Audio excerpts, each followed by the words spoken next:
ईश्वर का भक्त होने का मतलब ये नहीं कि तुम कभी गिरोगे नहीं। ईश्वर का भक्त होने का मतलब ये है कि जब तुम गिरोगे तब वो तुम्हें थाम लेंगे, तुम्हें संभाल लेंगे।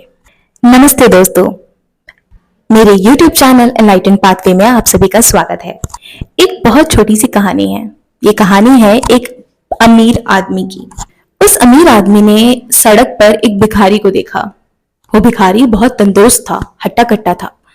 उस आदमी ने पूछा कि तुम इतने तंदुरुस्त हो, इतने नौजवान हो, शरीर से भी अच्छे हो, फिर भी तुम भीख क्यों मांगते हो?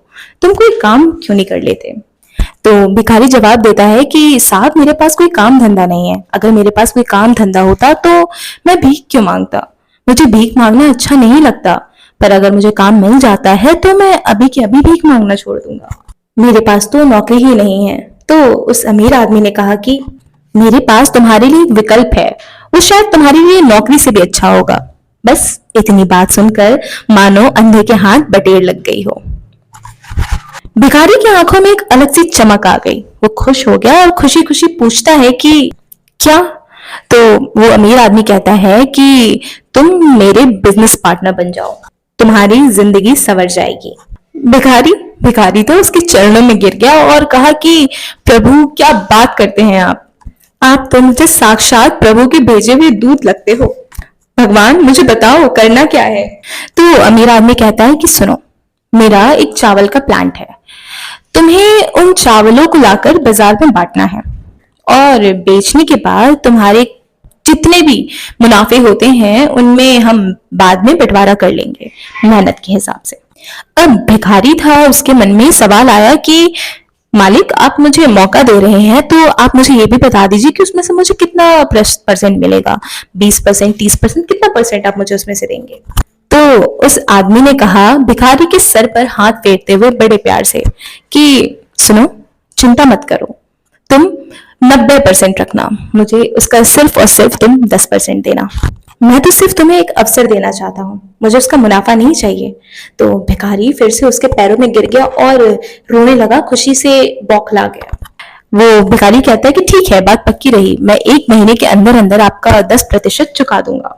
मैं अपनी जी जान लगा दूंगा, बहुत मेहनत करूंगा। आपने मुझे मौका दिया, धन्यवाद। अगले दिन से चावल बेचना शुरू कर देता है। दिन रात एक कर कर बहुत मेहनत करके सारे चावलों को बेचता है, मुनाफा कमाता है। और महीना खत्म होने को आया तो वो देखता है कि उसे काफी अच्छा मुनाफा हुआ होता है। लेकिन जैसे ही मुनाफा देने की बारी आने लगी, वो तारीख पास आने लगी, तो उसका मन पीछे हटने लगा। उसे ये लगने लगा कि भाई, मैं 10% भी क्यों दूं? सारी मेहनत मैंने की, सारी दौड़ धूप मैंने की, सब कुछ मेरा किया धरा, वो तो सिर्फ बैठा हुआ है। उसको मैं 10% भी क्यों दूं? उसका तो 10% का भी अधिकार नहीं है। उसने तो मुझे सिर्फ अवसर दिया है। इस बात का मैं उसे 10% भी दूं, वो भी बहुत बड़ी बात होगी। तो जिस दिन प्रॉफिट शेयरिंग का दिन आया, उस दिन वो आदमी आया और कहता है कि लाओ, मेरा 10% दो। अब भिखारी के मन में चोर आ गया था। भिखारी ने जैसे ही ये सुना कि वो आदमी उससे उसका हिस्सा मांग रहा है, वैसे ही वो बहाने बनाने लगा। वो कहने लगा कि अरे नहीं, मुनाफा नहीं हुआ, अरे माल नहीं बिका, अरे यहाँ खर्च हो गया, वहां खर्च हो गया, और लाखों बहाने पेश कर दिए उस आदमी के सामने। इस महीने तो मुनाफा नहीं हो पाया, मैं अगले महीने जरूर दे दूंगा। वो आदमी बड़ी ही विनम्रता से कहता है कि मुझे बहुत अच्छे तरीके से मालूम है कि इस महीने भी तुम्हें बहुत अच्छा मुनाफा हुआ है, पर तुम मेरा हिस्सा मुझे देने में कतरा क्यों रहे हो? भिखारी झुंझला कर बोल उठता है कि तुमने किया ही क्या है? तुमने तो सिर्फ मुझे मौका दिया है। मैंने बहुत ईमानदारी से काम किया है, अपनी मेहनत और लगन से उतने मुनाफा कमाया है, इसलिए मुनाफा हुआ, वरना तो मुनाफा होता ही नहीं। उसमें तुम्हारा क्या योगदान है? मैं तुम्हें 10% भी दूं, वो भी बहुत ज्यादा है। किस बात का तुम्हें 10% दे दूं मैं? अब आप सोचिए कि अगर आप वो अमीर आदमी होते और आपके साथ ऐसा होता तो आपको कैसा लगता? वो 10% का हक भी अगर कोई नहीं चुकाता तो आपको कैसा लगता?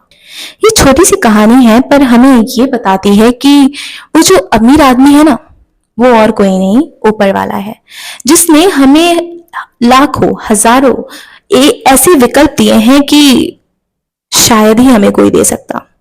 इस दुनिया में आने का मौका दिया, हमारे सर पर छत दी, हमें खाने के लिए दिया, हमें बहुत सारी सुख सुविधाएं दी, हमें अच्छा खासा शरीर से हृष्ट पुष्ट बनाया, सारा सब कुछ दिया, प्रेम दिया, प्रकृति दी, सब कुछ दिया, हमारे पालन पोषण का ध्यान रखा।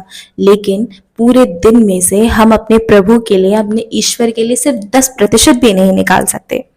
हमें लगता है कि प्रभु ने किया ही क्या है, हमें इस दुनिया में ही तो भेजा है। वैसे ही दुनिया में जी तो हम ही रहे हैं, और इसमें कौन सी बहुत बड़ी बात है। पर याद रखिएगा कि यदि आप अपने सैलरी में से 10% भी, अरे 10% तो बहुत बड़ी बात कर दी मैंने, 5% भी अपने सैलरी में से लोगों को दान देना शुरू कर दें। अगर आप अपने दिन में से 10%, 5% समय प्रभु के लिए देना शुरू कर दें, तो आपकी जिंदगी संवर जाएगी, आपकी जिंदगी बदल जाएगी, 360 डिग्री एंगल का मोड़ ले लेगी। ये छोटी सी कहानी आपको यही सार समझाती है कि जिसने आपको जन्म दिया, जिसने आपको सब कुछ बनाया, उसको सिर्फ अपने जीवन का, अपने समय का 10% तो दीजिए। एक बार फिर आज की कहानी खत्म हुई और उम्मीद करूंगी कि आपको आज की कहानी पसंद आई होगी। आपने इस कहानी से कुछ अच्छा सीखा होगा और आज आप इस कहानी से कुछ एक अच्छी सीख लेके जाएंगे। इसी के साथ मेरे YouTube चैनल को सब्सक्राइब कीजिए ताकि आने वाली कहानियों से आप जुड़े रहें। धन्यवाद।